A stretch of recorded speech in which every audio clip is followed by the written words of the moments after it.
ce communiqué, pour moi, c'est une grosse bêtise. Voilà, d'avoir fait ce communiqué-là, c'est une bêtise. Effectivement, le lendemain de ce qui s'était passé, c'était une grosse bêtise, il fallait pas faire ça. Maintenant, faire passer toute la journée la LFI pour des antisémites, à un moment donné, il faut arrêter. Enfin, moi, je partage pas mal d'opinions de la LFI et on peut pas me dire que je suis antisémite. Enfin, au bout d'un moment, on a l'impression que la LFI, maintenant, c'est le nouveau diable et que c'est pire que le RN.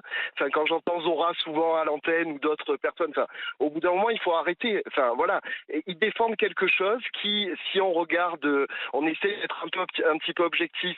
Ce qu'ils disent, c'est pas totalement faux non plus par rapport au régime de Netanyahou, par rapport à plein de choses. Mais encore une fois, à quel moment il y a apologie du terrorisme dans ce qu'avait dit Mati Panot, ou c'est des antisémites? Enfin, au bout d'un moment, faut arrêter avec tout ça. Ils défendent une opinion, on peut être pour, on peut être contre. Ça, c'est voilà, chacun a son avis. Mais à chaque fois ramener l'antisémitisme derrière ça joue contre en fait. C'est-à-dire qu'on fait passer pour l'antisémitisme tout et n'importe quoi.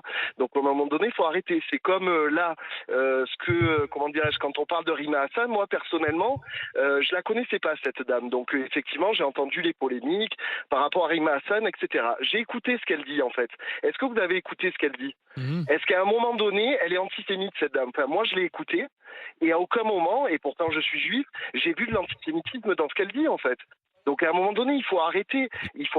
Qu'on soit contre la LFI, je l'entends tout à fait, mais de les faire passer pour des antisémites d'un côté et maintenant, c'est presque le RN de l'autre côté qui est respectable et qui se fait passer pour respectable avec tout ce qu'ils ont défendu, avec tout ce qui a Non, été c'est ni dit. le RN ni LFI. Hein.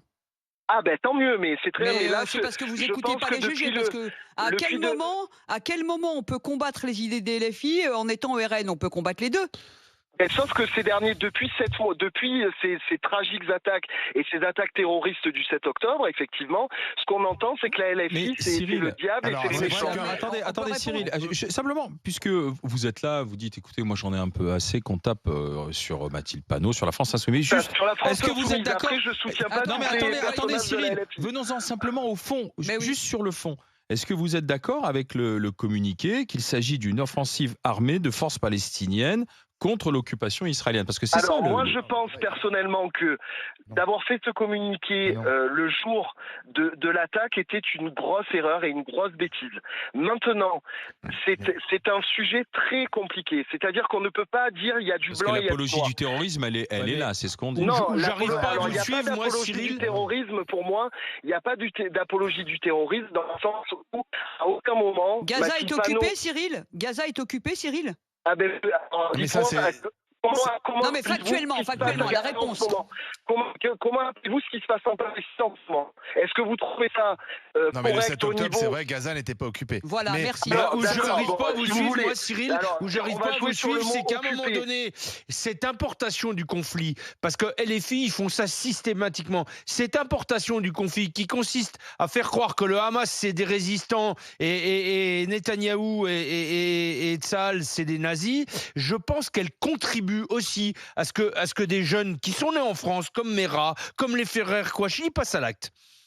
Parce qu'on distille dans la société française un discours où on importe ce conflit et on fait passer un discours comme quoi les bons résistants c'est le Hamas et les méchants dictateurs et occupants c'est l'Israël. Et je pense que cette façon de faire elle est dangereuse.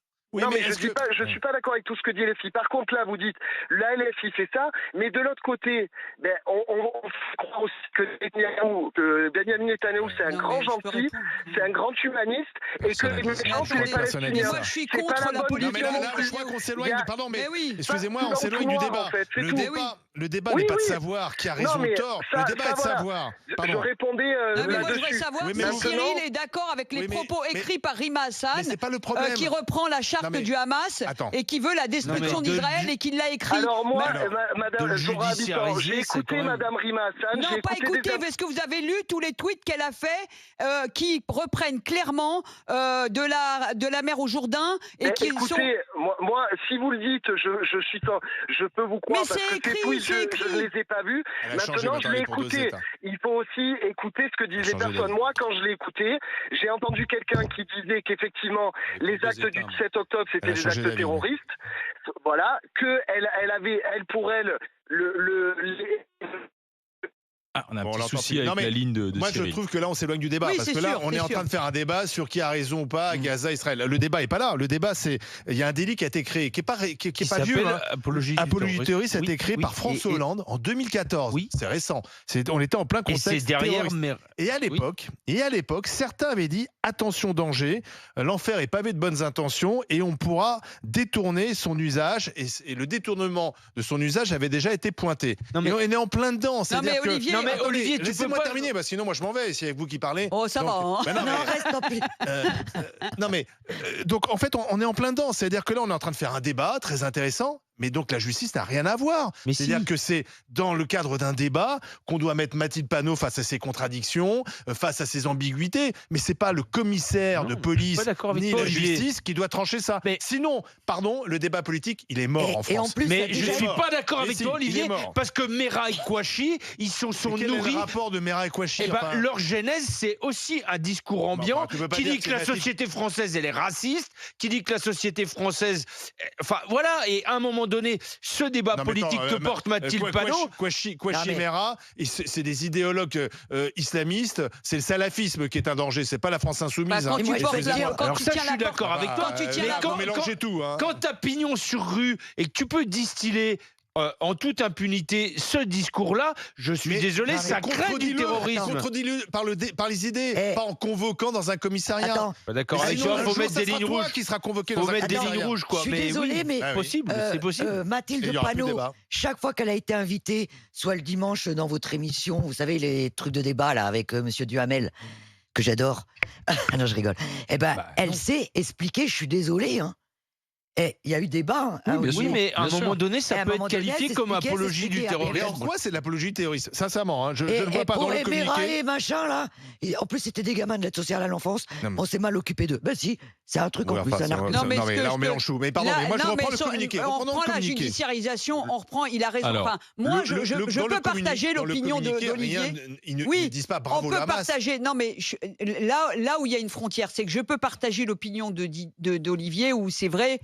On peut s'interroger sur la judiciarisation d'un certain nombre de phénomènes. Il n'empêche que... Elle peut se retourner contre n'importe qui. D'abord, ça les victimise, et c'est vrai que je me pose la question si c'est une bonne solution. Il n'empêche que, pour répondre à Cyril qui est parti, mais qui j'espère nous écoute, il n'empêche que le sujet de la Palestine, contrairement à d'autres sujets extrêmement importants, et tous les mensonges racontés, le sujet de la Palestine les occupe à quasiment 100%. On peut s'interroger. Non mais le problème c'est de la politique, ça. Non mais le problème c'est les conséquences. C'est une stratégie politique. Non mais vous vous rendez pas compte des conséquences de l'antisémitisme que ça distille et le danger que c'est pour certains. Il est là en fait. C'est qu'à un moment donné. L'antisémitisme, déjà. Mais c'est pire aujourd'hui.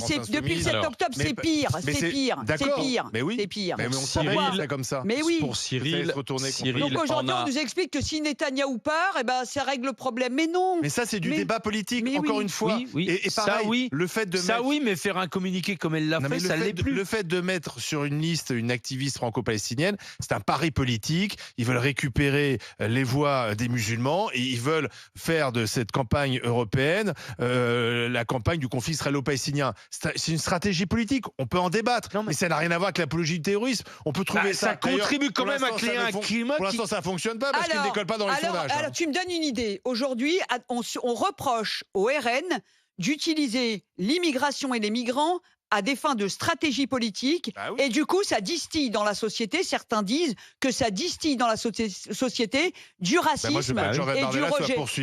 Et du rejet. Donc, la stratégie est exactement la même, et qu'à partir du moment où tu considères que le Hamas est une organisation terroriste, tu n'as pas à en faire la promotion sous couvert de débats politiques. Parce que ça s'appelle de l'apologie du terrorisme. Parce que Mathilde Panot ne considère pas le Hamas comme une organisation terroriste. Mais ça, c'est de l'apologie du terrorisme. Non, parce qu'il y a il y a plein de pays dans le monde qui ne reconnaissent pas le Hamas comme organisation terroriste. Dire que le Hamas est une armée régulière et faire un communiqué de presse comme quoi le Hamas est une armée régulière, pour moi, c'est de l'apologie du terrorisme. C'est tu ne votes pas pour elle, voilà. Après Cyril, ou alors elle a le droit de passer devant un juge. Le débat, ça changera pour apologie du terrorisme. Résumons, le débat politique est aujourd'hui, du côté du RN, tu as le droit de prendre les migrants pour bouc émissaire, pour distiller du racisme, mais tu y es pour rien. Et de l'autre côté, tu as le droit de prendre le conflit israélo-palestinien pour distiller de l'antisémitisme. Tu as le droit de dire qu'il y a trop d'immigration en France. Oui, bien sûr. Alors, si tu n'as plus le droit de le dire, donc tu n'auras plus le droit de dire. Zora Bitan, la loi selon Bitan. Donc, tu n'as plus le droit d'être du côté des Palestiniens, tu n'as plus le droit de dire qu'il y a trop d'immigration en mais est-ce que j'ai dit les conséquences que ça a? Qui va donner la bonne pensée? J'ai pas dit que... Non, mais c'est pas une histoire de pensée. Bah si, il faut penser. Écoute, c'est quoi la pensée juste alors? Quand on tue des migrants ou quand on tue des juifs pour des raisons parce que certains ont distillé des migrants en France. Oui, non mais qui tue des migrants? Oui, mais on tue des juifs. Excuse-moi, ça arrive. Oui. Donc ça veut dire qu'il y a un vrai danger. Donc dire qu'il y a une idéologie qui pénètre la société. La seule chose où je rejoins Olivier, c'est qu'effectivement la judiciarisation répondra pas au problème. Mais n'empêche que tu ne peux pas d'un côté. Des lois contre l'antisémitisme et visiblement ça n'a pas fait reculer l'antisémitisme. Sauf que là, la question est de savoir s'il y a apologie du terrorisme ou pas. L'apologie du terrorisme tel qu'il est défini aujourd'hui par la loi, c'est la provocation directe au terrorisme sur des délits. L'apologie du terrorisme consiste à présenter ou à commenter favorablement des actes terroristes. La provocation directe au terrorisme et l'incitation à commettre des actes terroristes, toute personne peut signaler aux forces de l'ordre. Commenter favorablement. Donc là, ça se regarde. Le tout est de savoir si Madame Panot, le tout est de savoir si dans son communiqué, Madame Panot tombe sous le coup de la loi et si elle a présenté ou commenté favorablement des actes terroristes. Ça me paraît avec ce communiqué. Voilà. Mais j'entends ton avis. Anaël, bonjour. J'entends ton avis, Olivier, sur le fait que le judiciariser, ça change rien. Anaël, mais bonjour. c'est pas le mien d'avis, quoi. À un moment donné, ça fixe une ligne rouge, quoi. Alors, est-ce que cette convocation est justifiée? Est-ce que c'est de l'apologie du terrorisme, Anaël? Dites-nous. Quelle est la définition du terrorisme? Le terrorisme, c'est l'utilisation de la violence systématique pour arriver à son but. Le Hamas a une méthode si on peut dire de travail, je suis même pas sûr qu'on puisse dire ça, mais de la violence, l'apologie de la violence. Donc du coup, c'est une organisation terroriste. À partir du moment où c'est une organisation terroriste, une personne qui justifie ou qui dit que les actes du Hamas sont légitimes. Et que c'est une organisation d'État. On n'a pas dit ça. Qui respecte les règles de la guerre, si je puis dire, elle mérite d'être condamnée pour apologie du terrorisme. Donc c'est normal de convoquer Madame Panot au commissariat. Mais totalement, c'est de l'apologie du terrorisme. Et puis surtout qu'en France, on est dans un climat anxiogène, on est dans un climat qui peut s'embraser à tout moment, parce que c'est un sujet qui divise et qui passionne les Français. Et avec la situation actuelle où on est sous des risques d'attentats, où c'est compliqué, où tout le monde a peur, etc., de faire l'apologie d'une organisation terroriste, j'ai peur que ça arrive et que ça déborde sur des violences. Il faudra prouver que ce communiqué fait l'apologie du terrorisme, et je pense que il sera impossible de le prouver. Je pense que Mathilde Panot en sortira libre et victimisée. Mais c'est possible. En fait, ceux qui veulent la faire taire vont au contraire victimiser à quelques semaines des élections européennes Mathilde Panot. À mon avis, ça va faire l'effet contraire. Mais bon, c'est vrai. Mais c'est possible, mais ça se regarde. Allez-y. Après, on est dans un moment de l'histoire où j'ai l'impression que on peut tout dire sans forcément avoir de grosses conséquences, sans être poursuivi. Et c'est ça qui est dramatique. Vous n'êtes pas obligé de voter pour les insoumis. Non, mais vous voyez, tout le paradoxe, Anaël, tout le paradoxe, c'est qu'aujourd'hui, Madame Panot se retrouve convoquée, justifiée ou pas, on verra ce qui ressort, comme le disait Olivier, quand elle sera du commissariat. En revanche, quand vous lisez Twitter, l'apologie du terrorisme, là, vous en avez vraiment. Ah oui. Oui. Vous avez de l'apologie de la haine, vous avez de l'apologie. Et là, personne n'est convoqué. C'est bien là le problème. Donc c'est tout le paradoxe aujourd'hui. Ce que vous ne savez pas. Zora, alors c'est epsilonesque. Non, il y a pas mal de gens convoqués. D'ailleurs, il y a des organisations qui s'en occupent. Il y a eu beaucoup de plaintes de déposés. Il y a eu des propos très explicites. Tous les jours. Zora n'était pas plus choqué par le mot génocide. Moi, pardon, si on devait faire la police des mots, puisque on fait un peu ça en ce moment, ça serait le mot génocide. Bien sûr. Là, parce que là, pour le coup, factuellement, quand la France Insoumise dit c'est un génocide ce qui se passe à Gaza, là c'est un gros mensonge et c'est une insulte à tous ceux qui ont été victimes de génocide dans le monde, que ce soit le Rwanda, la Shoah ou le Cambodge. Peut-être que Mathilde Panot est convoquée aussi pour l'ensemble de son œuvre. Ils vont jusqu'à dire que c'est une Shoah. À la limite, le génocide me choque plus. Moi, génocide, c'est fini. Regardons, merci à Cyril et merci à Naël d'avoir été avec nous. Résultat final. Mathilde Panot convoquée pour apologie du terrorisme. Madame Panot, présidente du groupe LFI à l'Assemblée nationale. Est-ce que c'est justifié, oui ou non? Alors non pour Olivier et Elina, oui pour Didier et Zora. C'est un oui, c'est justifié à 73%.